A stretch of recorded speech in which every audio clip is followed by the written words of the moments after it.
Alright, so today we're going to be doing the axle shaft outer seals on this here 94K 1500 Silverado. This one is a repair bearing because I keep getting a little bit of leakage on the driver's side. So we're going to go ahead and install this repair bearing. This is a general bearing or a normal one, and then the seal for this bearing. You're going to need a slide hammer. This is the bearing extractor kit for the slide hammer as well. This is the bearing installation kit. Also, you're going to need some rear diff fluid. And I got some brake cleaner, but I already used it all. So, this is what we're going to do. Outer bearings. First off, of course, we need to remove the wheel. Either side. Actually, remove them both. Set your lug nuts off to the side to where you're not going to kick them while you're moving around and losing them, so it doesn't make your job harder. Of course, remove the wheel, set off to the side. Here you're going to remove your drum for the brakes. If this is hard to remove, make sure e-brake is not on. Here we are removing the differential cover. I start with the bottom bolts and work my way up, so everything will, or all the fluid will drain into the pan if there is any. Now I'll take the time to make sure there is no metal shavings in the differential itself. That would be a sign that I have a more catastrophic problem. Make sure your transmission is in neutral. Turn your drive shaft or your wheel, whichever one is easier. You need to get your cross pin and lock screw facing you so you have access to it, obviously, so we can remove it. There it is right there. You can see I need to go find a 5/16 wrench, and then I'll be able to push the axles in, or the axle shafts in, and remove the C-clips. Here is a 5/16 wrench. This bolt or lock screw should not be super tight. There is a torque specification for that, and at the end I will make sure I include that during the installation process. Inspect that lock screw and your cross pin right here. These are very problematic. I would recommend, if you're going to get in this far, you might as well have new equipment setting off to the side so it can be replaced. Right there I found a oblong hole in that cross pin, so mine inside here there's going to be a C-clip, so you have to push the axle in a little bit. Axle shaft. So here we are. That's it. Now come back over. Let's see if this works the way it should.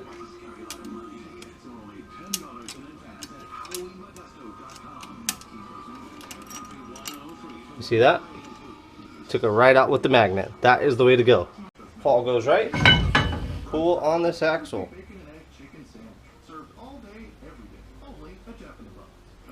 I don't feel anything wrong with this bearing. I keep calling it a bearing, but this is an axle. So, let's go ahead and pull it all the way out. And the bearing puller kit usually slides right in, and it should open up when it gets inside there, like so.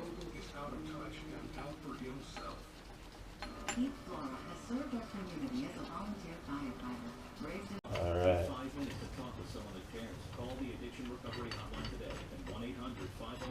Generally this is okay, but since I said that, it's probably going to be a pain in the butt.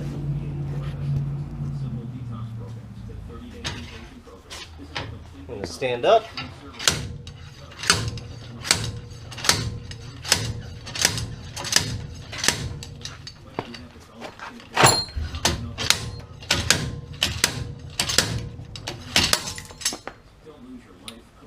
Well, like I said, go effing figure. That's how it just destroyed the bearing.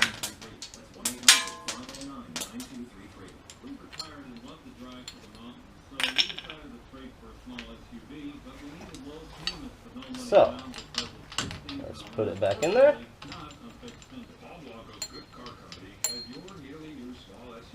Good job, me.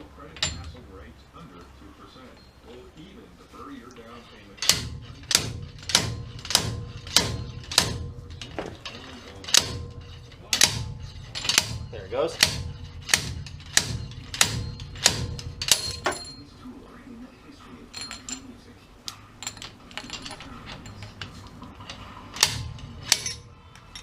Alright, now we have the whole bearing shaft out. Here's the whole bearing. I'm just going to run this. Emery cloth usually works best, but like I said, I found some sandpaper. Just get the stuff that's inside there. Just sand it down a little bit. You're not going to do this a lot, because then if you oblong it or make it untrue circle, then you're going to run into more problems, and I don't know, just have way more problems. Alright. Now, even with that tiny little bit of sanding, the little like burrs that I felt sticking up, I don't feel them anymore. Just makes it a little bit easier to install the bearing. Alright, so I got the right one. I ended up getting a repair bearing. This RP 513067. This repair bearing comes with everything pre-installed. You have the outer seal. This one actually has an inner seal now too. This is to keep the oil from coming out. Like I said, this one obviously we have a ton of oil on this one coming out. So I figured I'd just go ahead and give this this repair bearing a try. I've never used these before, and hopefully me being the guinea pig will help somebody else out there. Reset with the right size.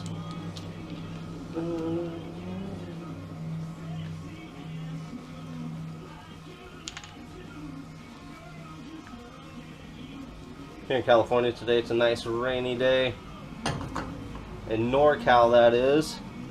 And I'm going to use a dead blow to install this.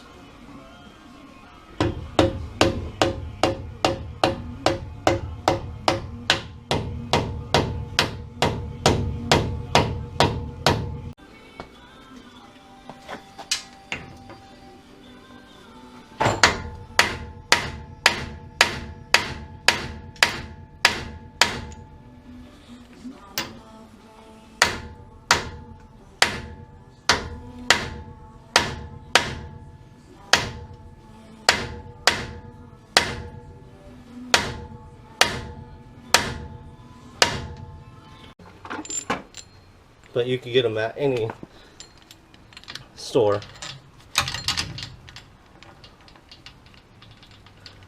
Hopefully this one doesn't give me such a problem. But with my luck, it will.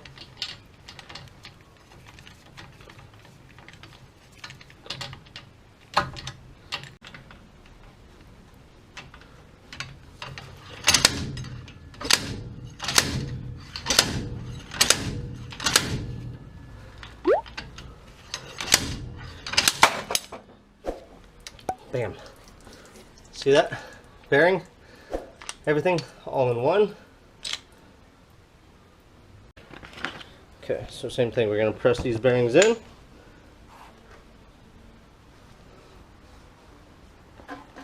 Bearings got to be pressed in first. This is not a kit, so the bearing and seal are going to go on different or separately.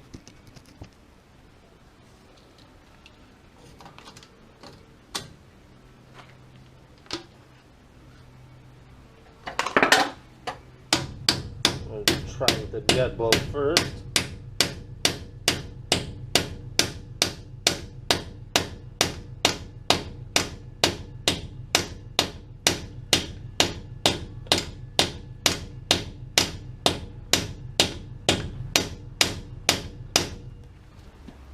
See, with the with the press, I said tit, I meant kit. With the bearing press, see how it all goes in evenly. A lot of people will try putting wood on there. I don't know, maybe a big ass socket might work.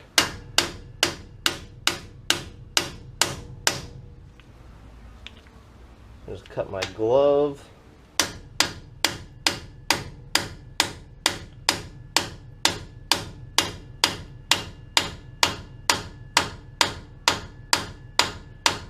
So here's the seal of the press. The seal is completely, it goes completely around it. You get it? Alright.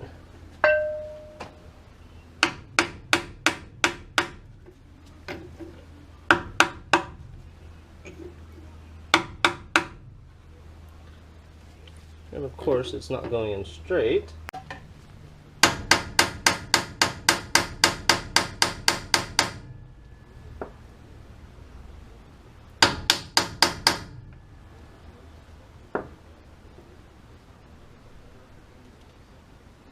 All right, now we're completely pressed up against the backside.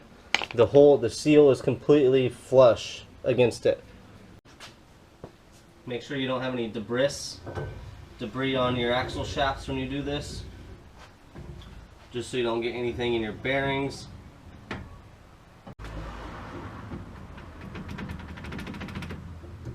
There we go. Alright, you see now right inside there is the axle shaft. Let me move you over a little bit. Hopefully you can see it right there a little bit better. C-clip. Make sure you don't have any debris on it. And slide it right inside there. Make sure you push it all the way down around that axle shaft. And to lock it in place, just pull the axle shaft back out. Like so. I'm not sure you saw that, I hope you did. But I just pulled the axle shaft to pull that C-clip back into its little retainer, which is inside the spider gear right here. So, I'm going to put the other side in, and we'll do the same thing.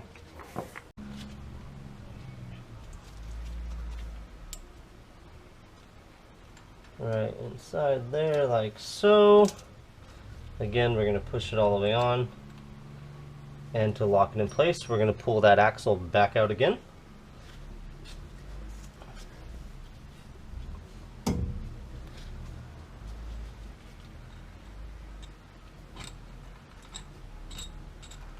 Alright, now we are going to turn it back around and make sure I'm lined up right. Got the new pin, slap some oil on it so it'll slide right in.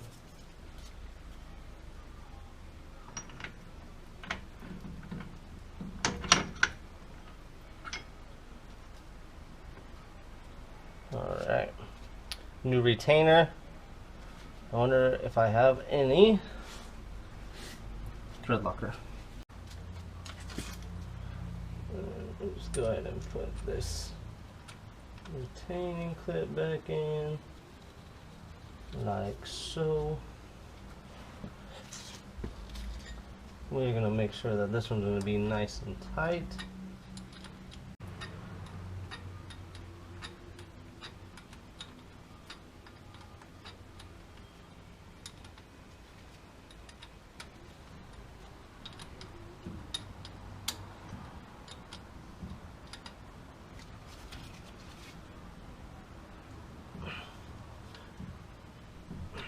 Okay, so now it's all nice and clean. Make sure you get all this crap off. You have a nice clean surface that you're working with now, so you get flat and flat. I cleaned the diff cover already around the edges with that that wire wheel I just used for this. So two nice flat surfaces. When we do put it on, I recommend that you cross, so 1, 2, 3, 4, 5, 6, 7, or 7, 8, something like that. Just so that it all goes on nice and flush. Don't over torque these things, but it's real simple. Just make sure everything's clean and it'll do you a lot better. So don't forget to like, subscribe, and share. I'll see you guys on the next one. Hopefully this helped you out. Thanks for watching. Thanks for watching my video. I'll see you on the next, hopefully helpful video. Make sure you comment below with the year, make, model of what this video helped you on. And again, thanks for watching. I'll see you on the next, hopefully helpful video.